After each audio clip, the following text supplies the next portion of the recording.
Boa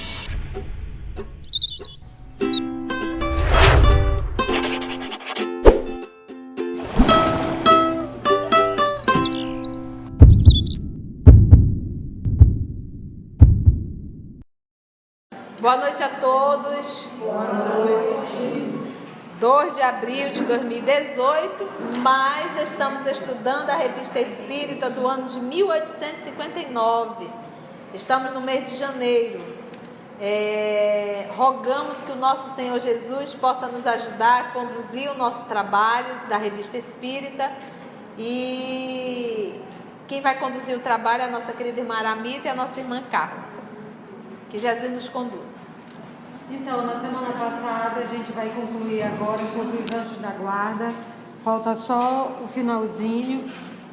Aos que considerem impossível que espíritos verdadeiramente elevados se consagrem à tarefa tão laboriosa e de todos os instantes, diremos que vos influenciamos as almas, estando embora muitos milhões de léguas distantes de vós.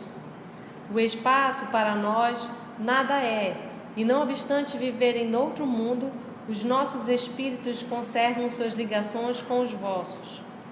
Gozamos de qualidades que não podeis compreender, mas ficais certos de que Deus não nos impôs tarefa superior às nossas forças e de que não vos deixou sós na terra, sem amigos e sem amparo.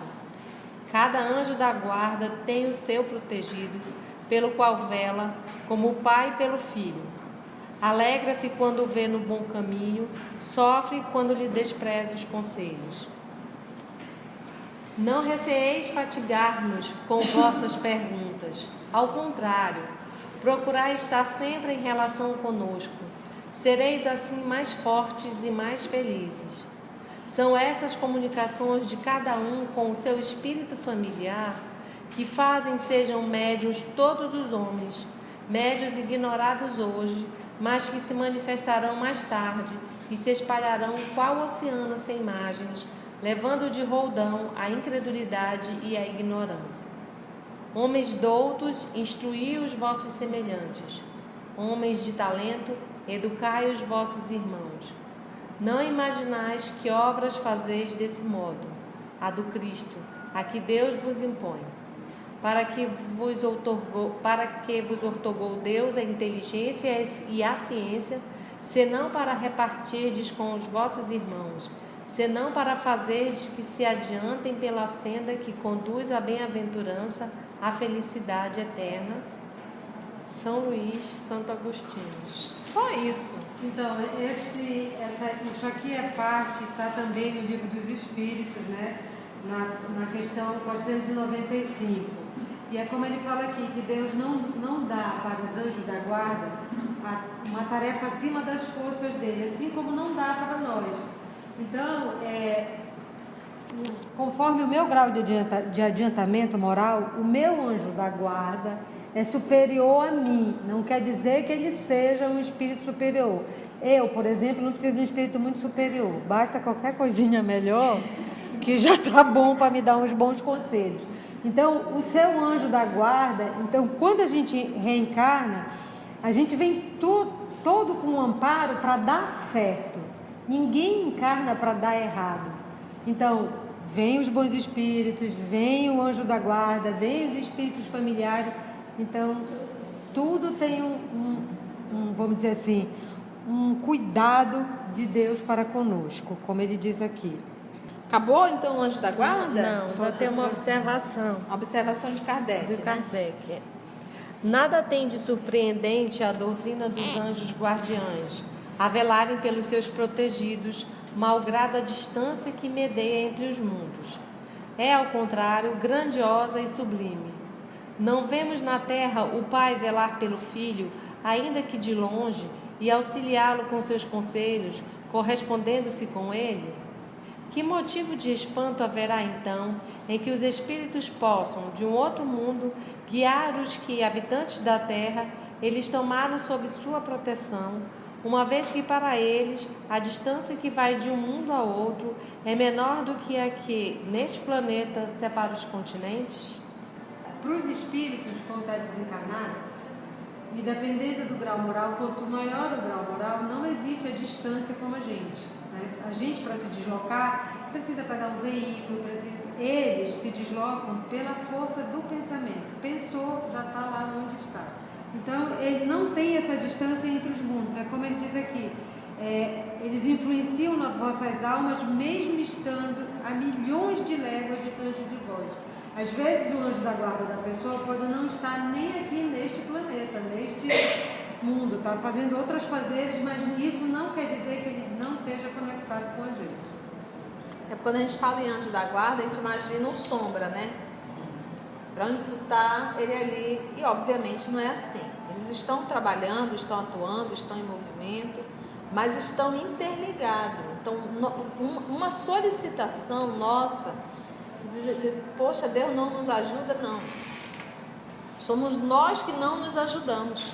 Quantas vezes ao decorrer do dia eu converso com o meu anjo da guarda? Quando no momento de aflição eu consigo parar e elevar o meu pensamento? Nós não temos esse hábito ainda. Aí quando a gente vai parar, a gente já chutou o pau da barraca, da casa, a gente já fez, já destrambelhou, foi tudo.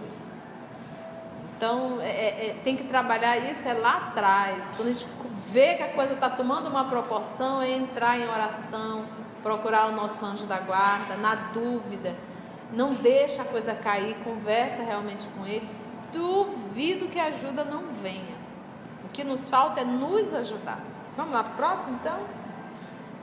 Então nós vamos entrar na Uma Noite Esquecida ou a Feiticeira Manousa. Manousa é o nome da feiticeira. E esse, como aqui, é o segundo artigo.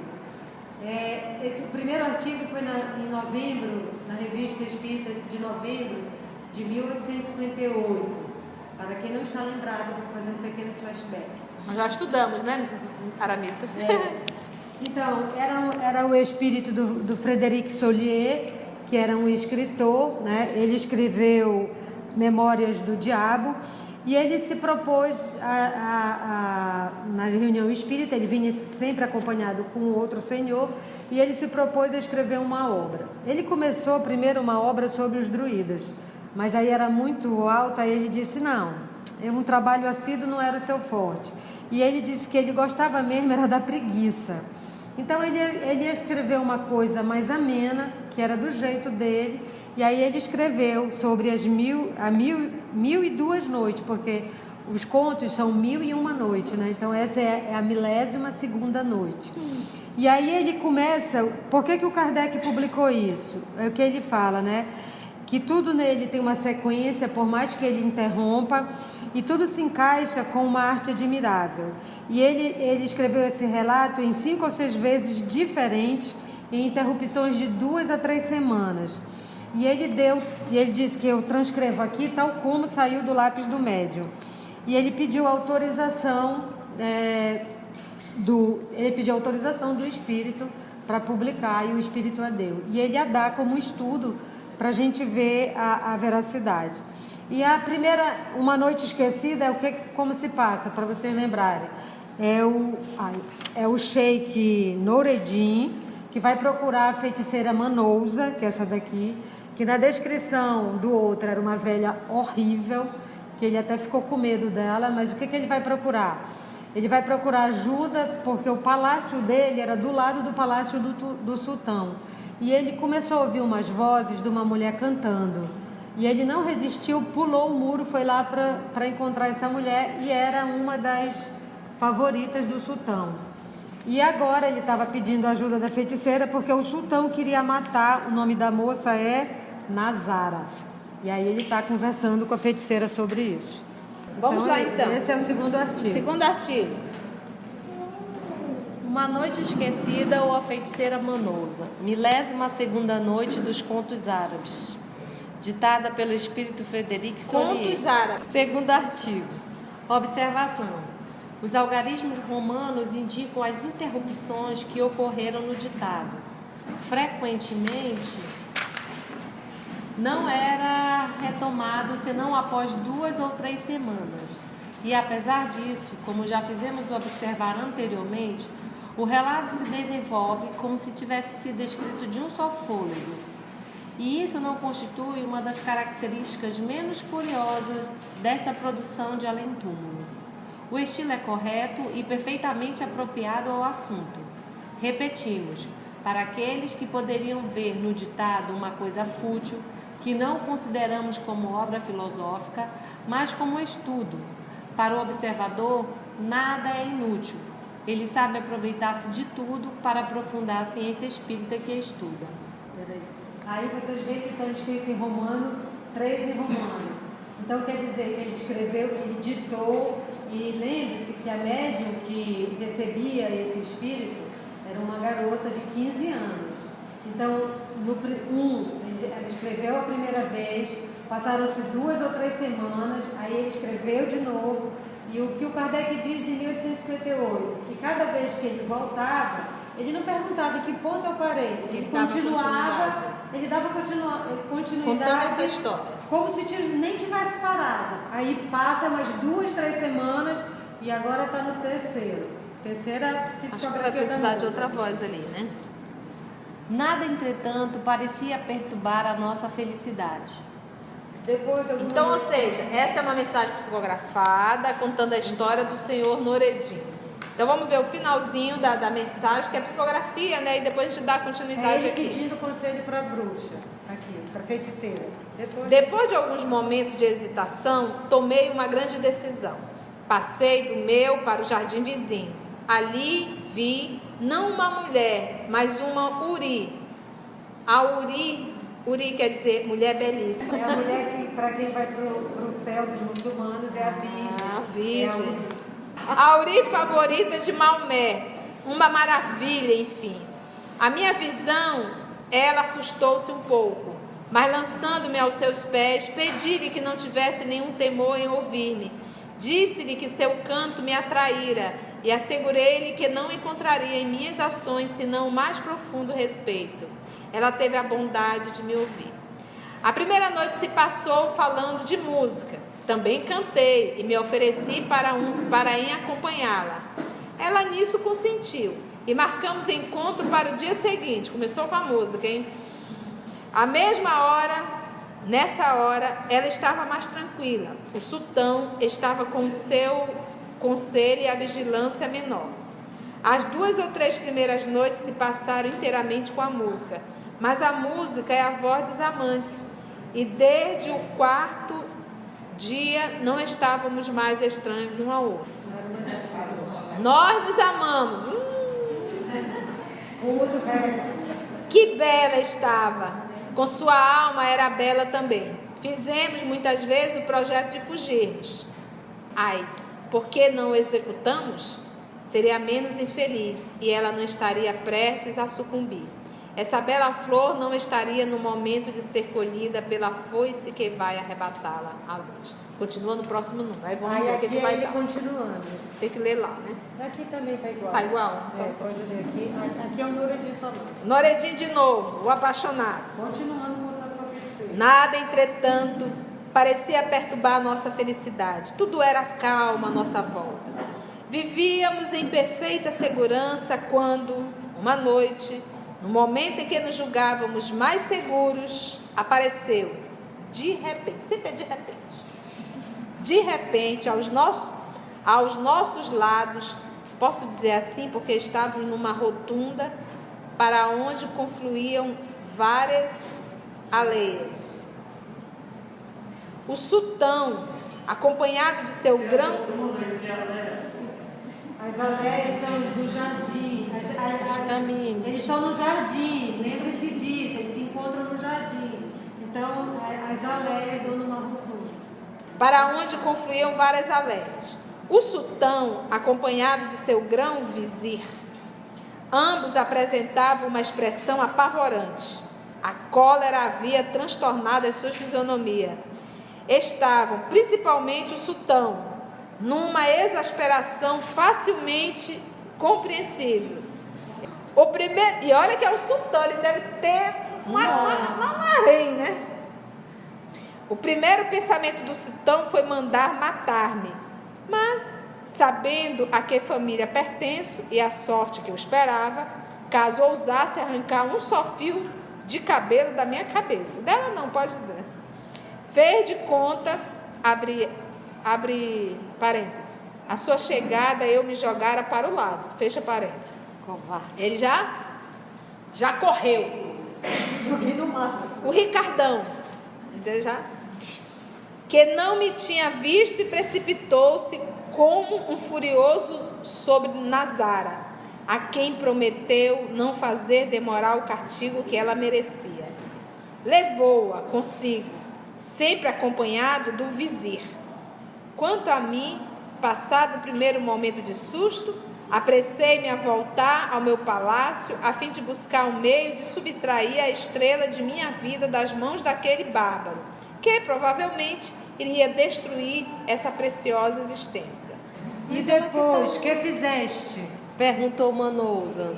Porque, afinal de contas, não vejo em tudo isso razão de te atormentares tanto para tirar a tua amante do perigo em que a colocaste por tua própria culpa. A mim pareces um pobre homem que não tem coragem nem vontade quando se trata de coisas difíceis. Essa bruxa falou tudinho. Antes de condenar, Manousa, deves escutar. Não vim a ti sem antes haver examinado todos os meios ao meu alcance. Fiz ofertas ao sultão, prometi-lhe ouro, joias, camelos e até palácios, se ele devolvesse minha doce gazela. Desdenhou de tudo. Vendo repelidos os meus sacrifícios, fiz ameaças que também não foram levadas em consideração. Riu de tudo e zombou de mim. Imagina, o sultão vai precisar? Também tentei introduzir-me no palácio. Corrompi escravos e cheguei aos quartos. Entretanto, apesar de todos os meus esforços, não consegui chegar até a minha bem-amada. Tu és franco, Nureddin. Tua sinceridade merece uma recompensa e terás aquilo que vem buscar. Far-te-ei ver uma coisa terrível. Se tiveres a força de suportar a prova pela qual te farei passar, fica certo de que reencontrarás a tua felicidade de outrora. Dou-te 5 minutos para te decidir. E aí, vai ver uma coisa terrível? Esgotado esse tempo. Esgotado esse tempo, Nureddin disse a Manousa que estava pronto a fazer tudo quanto ela quisesse para salvar Nazara. Então a feiticeira, levantando-se, disse-lhe: Pois bem, segue-me.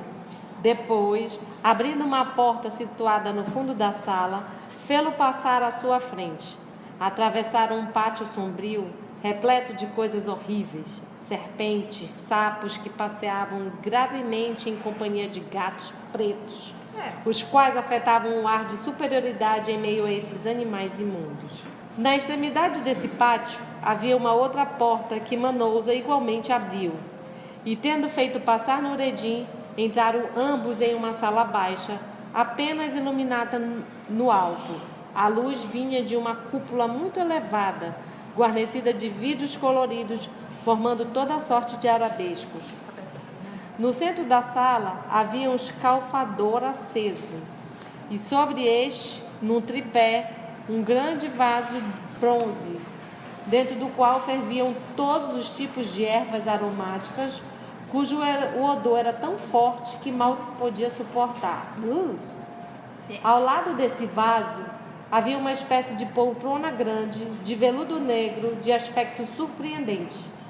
Quem ali se assentasse desaparecia completamente, porquanto Manousa, nela se havendo acomodado, Nureddin a procurou durante alguns instantes sem conseguir percebê-la.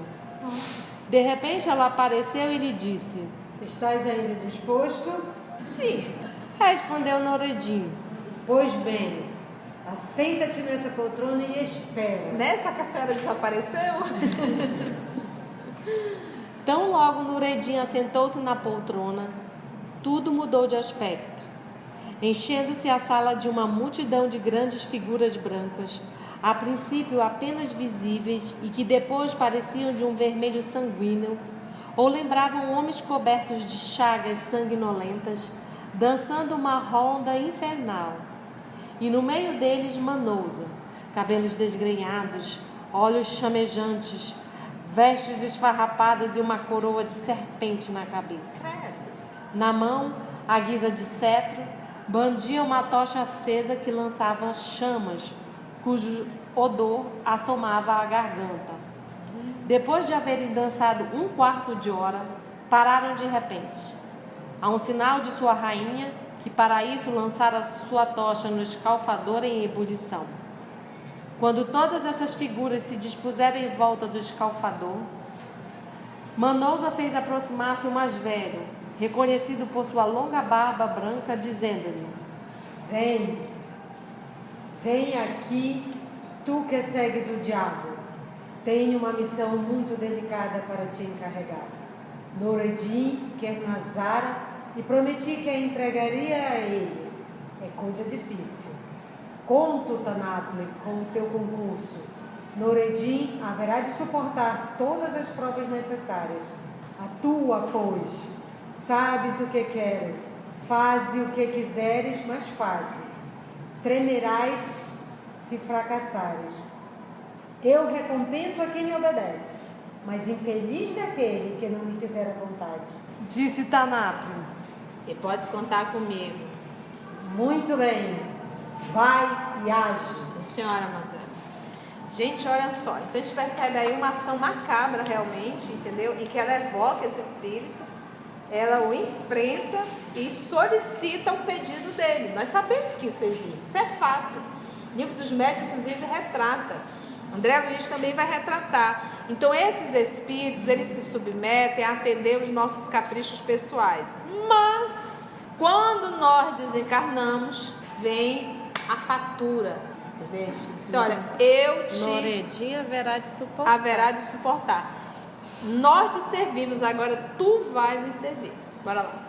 Aí, ó, quinto, já teve outra parada na psicografia. Demora mais 2, 3 semanas. E olha como ele continua, o Kardec diz para a gente observar isso, que o espírito continua sem interrupção nenhuma. Agora imagina ele estar se reunindo com o espírito da treva só por causa da Nazara. Ou seja, só por causa de uma mulher. Ela vai morrer. Ele desgraçou a vida dela, ela Não estava tem bem que lá ter na casa processo dela. de expiação, ele não tinha nem que ter começado. Por Pois que ele é. tinha que se encantar, pular o muro? Nunca pulem o muro. Isso não dá certo. Por mais bonita seja a voz. Por mais bonito seja a voz, tampa o ouvido e foge. Tem até um conto antigo, né, o canto das sereias, né? Mal acabara de pronunciar essas palavras e tudo mudou aos olhos do Noreddin. Os objetos tornaram-se o que eram antes e Manousa achou-se a sós com ele. Agora, Disse-lhe: volta para casa e espera. Eu te mandarei um dos meus gnomos dizer o que deves fazer. Obedece e tudo correrá bem. Gnomos são espíritos, tá? Noreddin ficou feliz com essas palavras e mais feliz ainda por deixar o antro da feiticeira. Atravessou novamente o pátio e a sala por onde havia entrado. Depois ela o acompanhou até a porta externa. Tendo Noreddin perguntado se devia retornar, ela respondeu: Não, no momento é inútil. Se for necessário, eu te farei saber. Noreddin apressou-se a voltar a seu palácio. Estava impaciente por saber se alguma novidade havia acontecido desde sua saída. Encontrou tudo no mesmo estado. Apenas viu na sala de mármore, sala de repouso de verão dos habitantes de Bagdá, uma espécie de anão de feiura repugnante perto da piscina situada no centro dessa sala. Sua vestimenta era amarela com bordados vermelhos e azuis.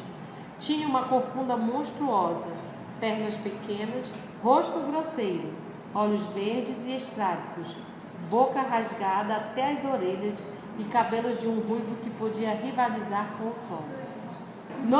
Noreddin perguntou-lhe como chegar ali e o que vinha fazer. Fui enviado por Manousa. Disse-lhe: para te entregar a tua mãe. Chamo-me Tanatli. Se és realmente o enviado de Manousa, estou pronto a obedecer às tuas ordens. Apressa-te, aquela a quem amo está acorrentada e tenho pressa em libertá-la. Se estás pronto, leva-me imediatamente ao teu quarto e te direi o que é preciso fazer. Segue-me então. disse Nureddin. Depois de haver atravessado vários pátios e jardins, Tanapli encontrou-se nos aposentos do rapaz. Fechou todas as portas e disse-lhe: Sabe que deves fazer tudo quanto eu te disser sem objeção. Usarás esse traje de mercador, levarás um fardo às costas, contendo os objetos que nos são necessários. Quanto a mim, vestir-me-ei de escravo e conduzirei outro fardo. Para sua grande estupefação, Nureddin viu 2 enormes pacotes ao lado do anão, embora não tivesse visto nem ouvido ninguém trazê-los. Em seguida, Continuou Tanapli, iremos à casa do sultão. Mandará dizer-lhe que tens objetos raros e curiosos, que se ele os quiser oferecer à sultana favorita, nenhuma Uri jamais terá usado outros iguais.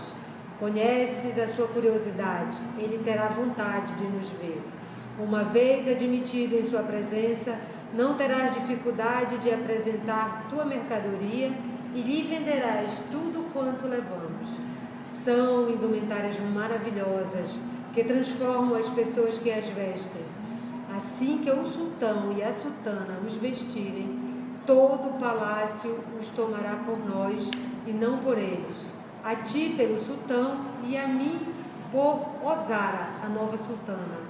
Operada essa metamorfose, estaremos livres para agir à vontade e libertarás Nazara.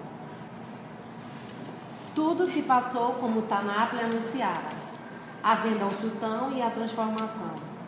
Após alguns minutos de horrível furor da parte do sultão, que queria expulsar os importunos e fazia um barulho medonho, Nureddin, conforme ordem de Tanapli, chamou diversos escravos e fez prender o sultão e Ozara como escravos rebeldes, ordenando que os conduzissem imediatamente à presença da prisioneira Nazara.